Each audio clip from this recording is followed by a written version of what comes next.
Imagina esto conmigo. Es martes por la mañana. Son las 6 de la mañana en Detroit, Michigan. Un ejecutivo de una de las grandes montadoras estadounidenses entra a su oficina con un café en la mano, enciende su computadora y abre un correo electrónico que acaba de llegar del departamento de cadena de suministro. El asunto del correo dice simplemente: problema crítico, planta Ohio. Él abre el mensaje y lo que lee cambia su expresión por completo. La nueva fábrica que costó $2,000 millones, la que se inauguró hace 6 meses con bombos y platillos, la que el presidente de la compañía presumió en conferencias de prensa como el retorno de la manufactura americana, esa planta tiene un problema. Depende de 47 componentes críticos que solo pueden ser suministrados a tiempo y al precio correcto por proveedores mexicanos. Y esos proveedores acaban de informar que están renegociando contratos. No es una solicitud, es un aviso. Los precios suben o los tiempos de entrega se alargan. Escojan. En ese mismo instante, a 2,000 kilómetros al sur, en Monterrey, Nuevo León, centenares de trabajadores entran al turno de la mañana en una planta recién inaugurada. No es una maquiladora común, es una fábrica de componentes para baterías de litio. La tecnología es de punta. Los clientes son montadoras de Estados Unidos, Canadá y México. La inversión vino de Corea del Sur, pero la producción es completamente mexicana. Y lo más importante, sin lo que se fabrica aquí, ningún auto eléctrico de Norteamérica puede moverse. Entre esos trabajadores está un ingeniero de 34 años que pasó 10 años trabajando en Silicon Valley. Ganaba bien, tenía visa de trabajo, podría haberse quedado, pero hace 2 años decidió volver a México. Cuando le preguntan por qué, su respuesta es simple: porque finalmente hay proyecto aquí. Por primera vez en mi vida profesional, siento que lo que se construye en México no es solo ensamblaje barato, es control real de algo que importa. Y ahí está la escena que quiero que veas con claridad. Por un lado, un ejecutivo en Detroit descubriendo que su independencia industrial es una ilusión. Por otro lado, un ingeniero en Monterrey sintiendo algo que generaciones anteriores nunca sintieron, que su país no es solo mano de obra desechable, sino un jugador con fichas propias en el tablero. Pero espera, antes de que esto suene como un cuento de hadas sobre el triunfo nacional mexicano, déjame ser muy claro desde el principio.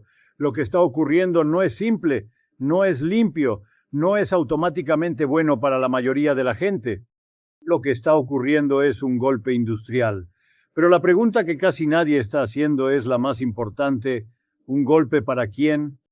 Porque mientras ese ingeniero en Monterrey celebra que finalmente hay proyecto, a escasos kilómetros de distancia, en otra planta, hay trabajadores de línea que siguen ganando una fracción de lo que ganaría un trabajador canadiense haciendo exactamente el mismo trabajo. Mientras ese ejecutivo en Detroit descubre que depende de México, en Ontario hay un trabajador sindicalizado viendo cómo su planta cierra y le dicen que no podemos competir con los costos del sur. Y en Arizona hay familias enteras cuya vida depende de que componentes crucen la frontera 5, 6, 7 veces antes de convertirse en un producto terminado. Para ellos, este golpe industrial no se siente como victoria ni como derrota, se siente como incertidumbre permanente. Entonces, lo que quiero hacer contigo hoy no es celebrar ni lamentar. Quiero que entiendas qué está pasando realmente.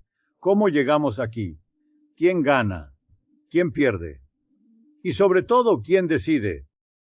Porque cuando escuches en los próximos meses titulares sobre cómo México se está convirtiendo en potencia industrial, cuando veas estadísticas sobre inversión extranjera directa, cuando oigas a políticos de los 3 países, México, Estados Unidos, Canadá, hablar sobre competitividad y sobre soberanía, necesitas saber leer entre líneas.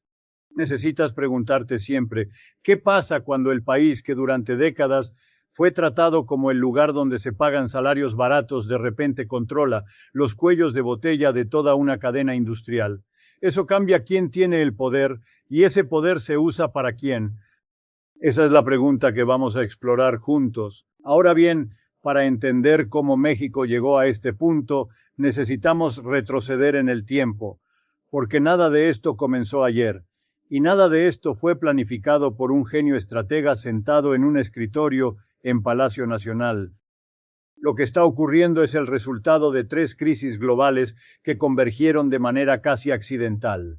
Y México, por su geografía, por su historia, por su integración económica con Estados Unidos, terminó en una posición que nadie anticipó completamente hace 10 años.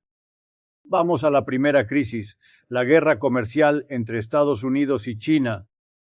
Cuando Trump comenzó a imponer aranceles masivos sobre productos chinos, cuando la retórica anti-China se volvió bipartidista en Washington, cuando incluso Biden mantuvo y amplió muchas de esas tarifas, algo cambió en la mente de los directores de las grandes corporaciones.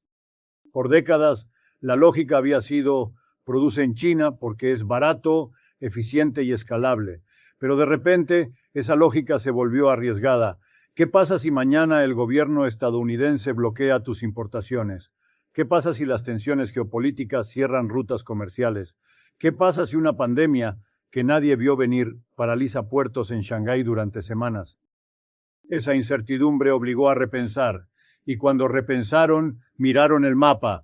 Necesitaban producción cercana, necesitaban algo que los abogados llaman friendshoring, producir en países considerados aliados, confiables, cercanos. Y ahí estaba México, literalmente pegado a Estados Unidos, con un tratado comercial firmado, con décadas de experiencia en manufactura, con infraestructura ya instalada. Segunda crisis, la pandemia de COVID-19. Durante 2 años, el mundo descubrió de la manera más brutal posible que depender de cadenas de suministro que dan la vuelta al planeta es extremadamente frágil. Contenedores atascados, puertos cerrados, escasez de chips que paralizó la industria automotriz global, falta de componentes médicos, desabasto de productos básicos. Las corporaciones aprendieron una lección cara, la eficiencia extrema tiene un costo oculto. Cuando optimizas tanto que dependes de un solo proveedor en un solo país, cualquier interrupción te destruye. Entonces empezaron a hablar de resiliencia, de diversificación, de redundancia en la cadena de suministro. Y de nuevo México apareció como respuesta obvia, cerca, accesible, integrado. Tercera crisis, la transición energética. El mundo está lenta pero inexorablemente moviéndose hacia vehículos eléctricos.